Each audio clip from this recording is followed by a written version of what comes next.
प्राणायामामध्ये square breathing therapy आहे, अर्थात चौरस श्वसन.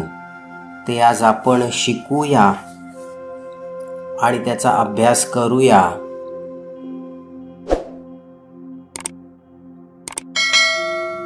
एका श्वासाचे 4 भाग आहेत.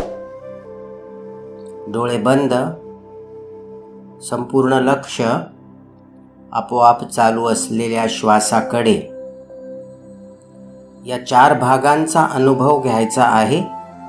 श्वास आपोआप चालू आहे आणि मनाचं लक्ष आपल्या नैसर्गिक श्वासाकडे. सर्वप्रथम श्वास आत जातो. हा जो भाग आहे ह्याला प्राण म्हणू. योगशास्त्रात याला पूरक असं म्हणतात. हा भाग लक्षात आला. श्वास थांबवू नका, रोकू नका. फक्त पूरक काय आहे किंवा प्राण काय आहे तिथे मनाचा अवेअरनेस, मनाचं लक्ष समजून घ्या. हा भाग अगदी स्पष्ट आहे. श्वास घ्यायला सुरुवात होते आणि श्वास भरतो. आपोआप शुद्ध श्वास, पूरक किंवा प्राण. दुसरा भाग, श्वास सोडायला सुरुवात होते आणि श्वास रिकामा होतो. त्याला रेचक म्हणू किंवा अपान म्हणू. यामध्ये शरीरात निर्माण झालेला अपान वायू, कार्बन डायऑक्साईड याचं उत्सर्जन होतं. आणि पूरक किंवा प्राण यामध्ये प्रकृतीतील शुद्ध वायू हा आपण शरीरामध्ये ओढला जातो. ही आपोआप प्रक्रिया आहे. पूरक रेचक समजून आलं. अर्थात प्राण अपान आपण सुरुवातीला सुद्धा पाहिलं होतं. पहिल्या दुसऱ्या दिवशी प्राण अपान अनुभव करा. स्पष्ट आहे, क्लिअर आहे. इनहेलेशन म्हणजे प्राण किंवा पूरक. एक्झेलेशन म्हणजे अपान किंवा रेचक. अर्थात श्वास आणि उश्वास. संपूर्ण लक्ष. फार छान वाटू दे. बघा काय सुंदर व्यवस्था निर्माण केली प्रकृतीने. आपल्याला काहीच करावं लागत नाही. नियमित, शुद्ध या प्रकारे प्रकृती आपल्यात प्रवेश करते. फार छान. उरलेले 2 भाग पाहू. हे फार अस्पष्ट किंवा अत्यंत सूक्ष्म आहेत. कुंभक असं म्हणतात. जेव्हा श्वास भरून पूर्ण होतो तिथे एक छोटीशी गॅप आहे. श्वास आपोआपच थोडा वेळाकरता थांबतो. पण हा वेळ एवढा सूक्ष्म आहे. एका क्षणाचा सुद्धा छोटासा भाग. श्वास भरून पूर्ण झाला म्हणून या बिंदूला, एक बिंदू आहे, या बिंदूला जिथे थांबलाय की सगळं, मुद्दामून करू नका. श्वास आपोआप चालू राहू दे. फक्त तो बिंदू समजण्याचा प्रयत्न करा. पूर्ण बिंदू म्हणू किंवा योगशास्त्रामध्ये अंतकुंभक. पण इथे आपण रोकत नाही आहोत. हे सहज कुंभक आहे. जेवढा वेळ प्रकृतीला श्वास घेऊन पूर्ण झाला आणि सोडायची क्रिया सुरू व्हायची आहे. लक्षात आलं. अगदी क्षणाचा छोटासा भाग. हा तिसरा पार्ट. चौथा पार्ट बरोबर खालच्या बाजूला. श्वास सोडून पूर्ण झाला, श्वास रिकामा झाला म्हणून त्याला शून्य म्हणू. शून्य बिंदू. श्वास सोडून रिकामा झाला. अजून घ्यायला सुरुवात व्हायची आहे. अगदी छोटासा सूक्ष्म भाग, कळणार सुद्धा नाही. नीट खोल लक्ष देऊन पहा बघू. तेव्हा आता पूर्ण सायकल नीट लक्ष द्या. प्राण पूर्ण बिंदू, अपान शून्य बिंदू असं म्हणता येईल. नुसतं एवढं जरी केलं 2 मिनिटं, फक्त आपोआप चालू असलेला श्वास पहा आणि 4ही भाग जाणवू देत. प्राण पूर्ण बिंदू, अपान शून्य बिंदू अशा प्रकारे काही श्वास पाहिले. 2 मिनिटामध्ये 25-30 श्वास बसतात. एवढं जरी केलं 2 मिनिटं तरी फार बरं वाटेल, फार छान वाटेल. योगाभ्यासात काय म्हणूया?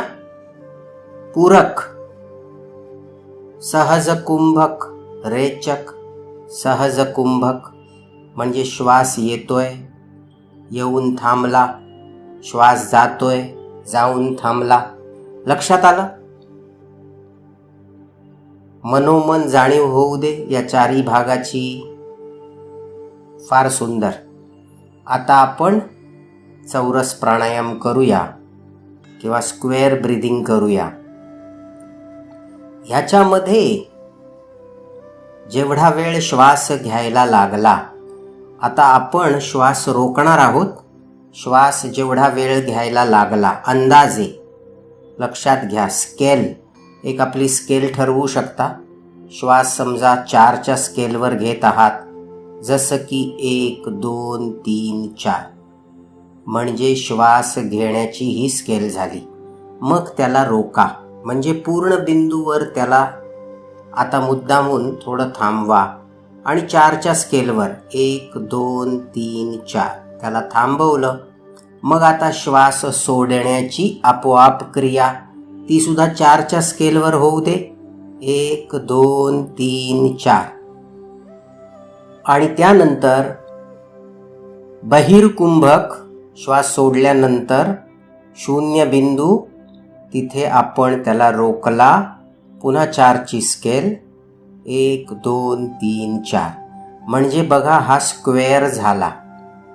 श्वास घेणं 4च्या स्केलवर, मग तो रोकून धरणं 4च्या स्केलवर, मग श्वास सोडणं 4च्या स्केलवर आणि मग पुन्हा एकदा रोकून धरणं.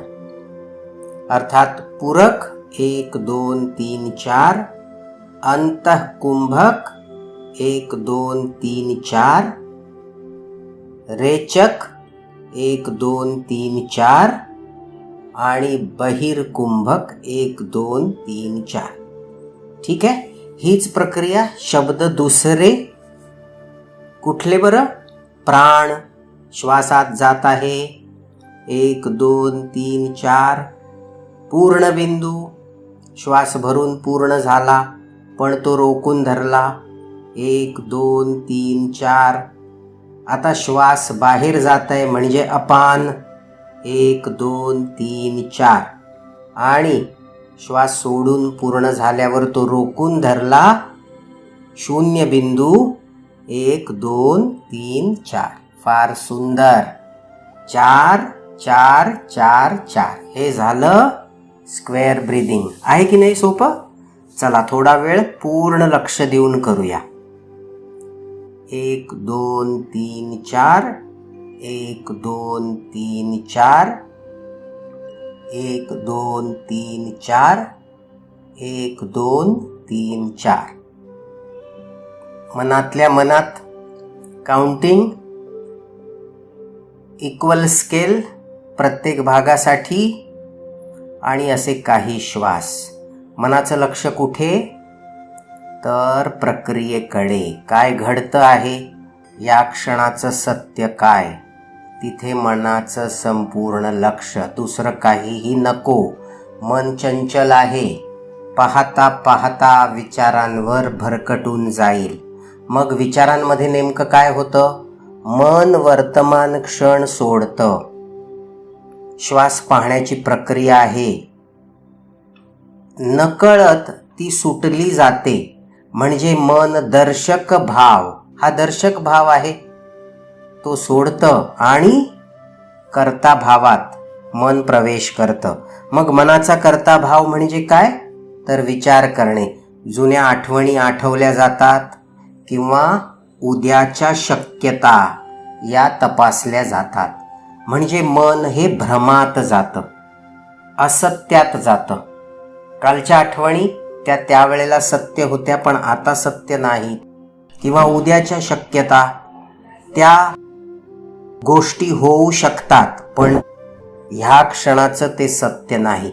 मग ह्या क्षणाचं सत्य काय आहे? तर आपण करत असलेली प्रक्रिया. पुन्हा एकदा करूया, पूर्ण फोकस, काही श्वास, 4ची स्केल, प्राण, पूर्ण बिंदू, अपान, शून्य बिंदू. प्राण 1 2 3 4, पूर्ण बिंदू 1 2 3 4, अपान 1 2 3 4, शून्य बिंदू 1 2 3 4, प्राण 1 2 3 4, पूर्ण बिंदू 1 2 3 4, अपान 1 2 3 4, शून्य बिंदू 1 2 3 4.